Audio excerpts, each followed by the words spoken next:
So ito mga ka-under at pag pumunta tayo dito sa Barangay Pundakit at syempre dadaan tayo dito sa Tourism Center at nandito ang ating mga mababait at magagandang mga tourism staff.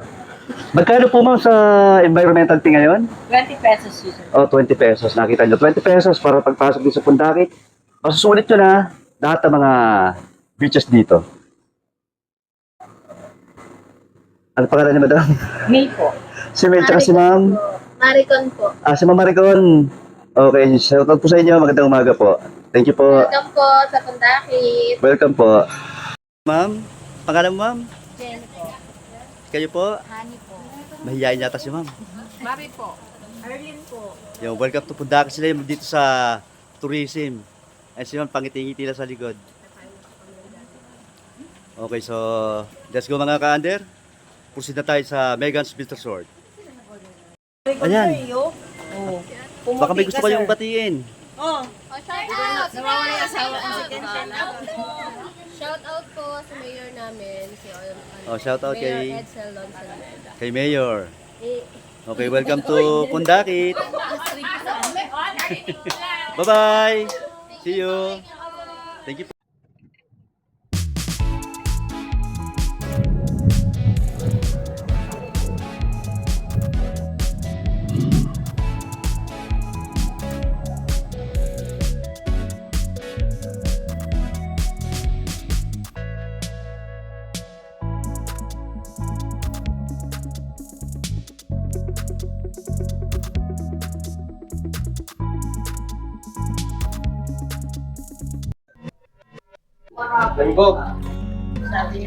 So ito mga ka-under, ito yung mga rooms nila rito.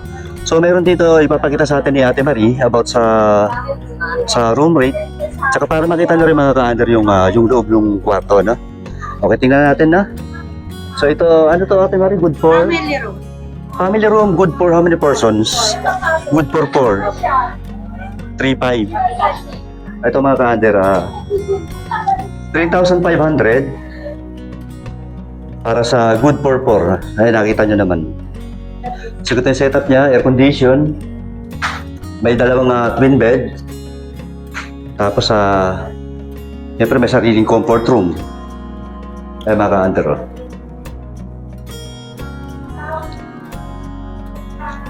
So ito, pwede ka dito mag-stay sa halagang 3,500. Good for 4 persons. Okay na ta? Opo. Bali ito, Ate Marie. Family room to. Itong nandyan, anong room yan? Sandila. Sandila. Chapdila? Sandila. Sandila. So ito naman mga ka-under, ito naman yung rooms dito. Ito may comfort room pala doon. So ito yung Sandila. So may kiss na papi. Hello. So ito maraming rooms din to ba? 1, 2, 3, 4, 5, 6. Maraming rooms mga ka-under. So hindi kayo mabibitin dito. Sa ganda ng setup, ayan yung dagat oh. Nakita ba yung dagat? Ayan na. Tapos meron dito nga pinaka hall. Tapos meron taas doon, nakita ko yung taas. So ayan, tapos ito may pinaka sa labas, pinaka lobby. So ito yung Sandila. So magkano ang rate nito? 5,000. 4,500 mga ka-under para sa 5 persons, 6 persons. Ito mga ka-under ha. Tingnan nyo yung room. So ayan. Saka nakita nyo yung design niya. Native na native. Talaga presko talaga. Ito yung kama niya. Twin bed. Tapos ito may twin bed din dito. Tapos up and down siya. So ayan, nakita nyo. Tapos may air condition din siya. Tapos siyempre may comfort room. May sarili siyang comfort room. May mga ka-under. May salamin.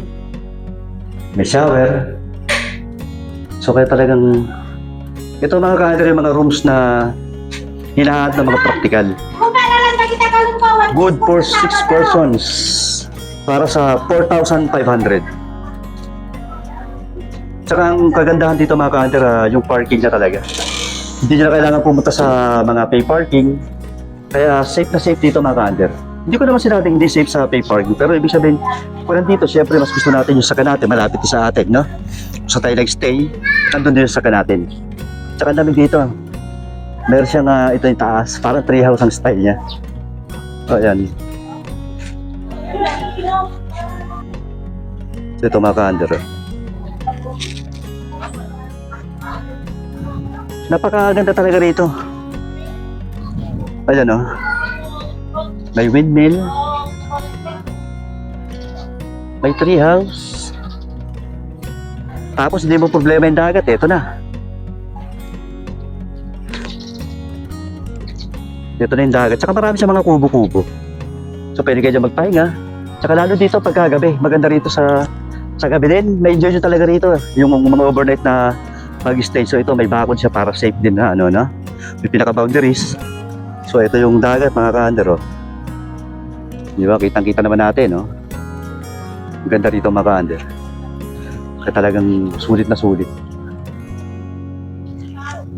Ayan. Ay, ito yung mga isla.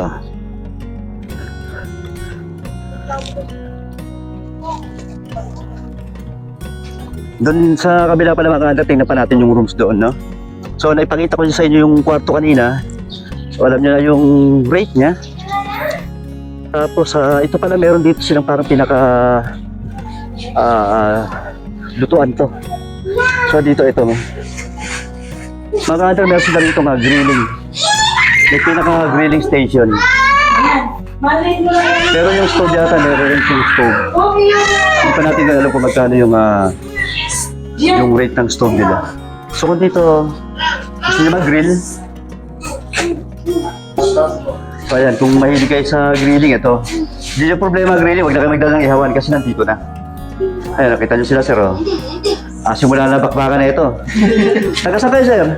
Kamarin po, Caloocan. Caloocan, nakita nyo naman. Taga Caloocan, ano pangalan mo kuya? O yun, si ma'am. Jump po. Ay, nakita mo si ma'am. Mahihayin siya sa camera. Taga Caloocan pala kayo ma'am, no? Ito si baby, oh. So, pag kaya pagpunta kayo dito mga ka-under, may enjoy nyo talaga. Hindi na kailangan magdala ng ihawan, tapos nakita nyo naman yung parking, tapos yung rate ng room nila, affordable talaga. Di ba? Hindi ba natin kailangan gumastos ng napakalaki para sa isang magandang bakasyon, no? Ito na rin yung time to para makapag-relax kayo, mabawasan yung mga stress sa trabaho, lalo kung taga Manila kayo, di ba? So kaya, try nyo na dito mga ka-under, no? Very good. So yung mga ka-under, yung palang stove doon, pag gusto nyo gamitin siya for 24 hours, babayaran nyo lang siya ng 400 pesos. Pero kung meron naman kayo initin na ulam, siguro 50 pesos, pwede na ma'am, no? Okay, so tuloy tayo, doon tayo sa mga standard room, kasama pa rin natin si Ate Marie. So ito mga ka-under. So dito tayo sa standard room ba to Ate Marie?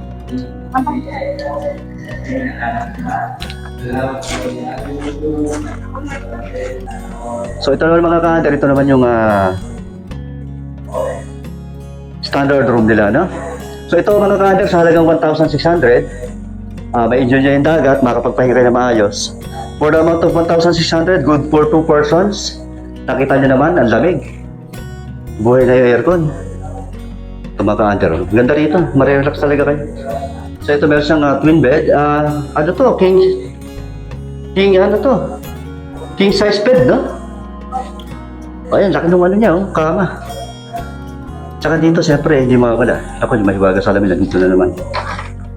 Kasi may sarili siyang comfort room, may shower.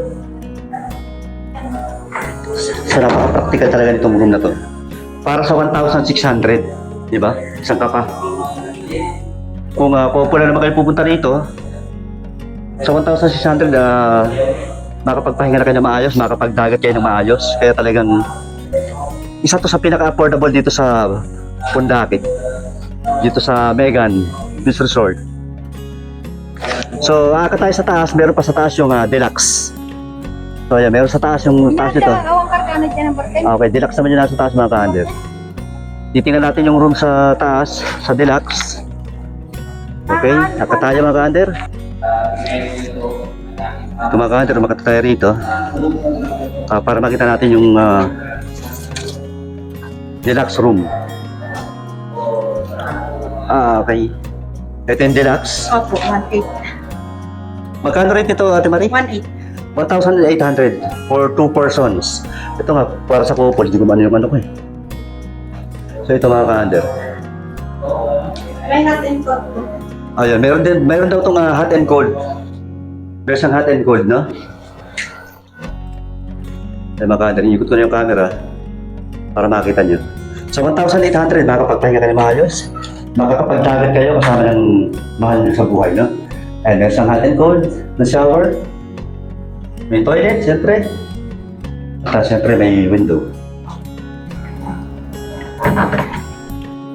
Ito mga ka-under, kaya talagang ito na yung time na mamasyal kayo. Isipin mo sa halagang standard 1,800 na sa deluxe room ka na. Andito ka pa sa Barangay Pundakit. Saka nakita nyo naman ang parking. Ang laki ng parking niya. Hindi nyo kailangan magbayad ng pay parking, no? Tsaka yung sasakyan nyo, andito nga sa inyo. Sinasabi ko malapit sa tinutuloyan nyo. Kaya talagang napakaganda rito mga ka-under. Isa ko naman masabi na affordable price din dito mga ka-under. Affordable price dito sa San Antonio, Zambales, no? Maraming salamat Ate Marie. Salamat sa oras.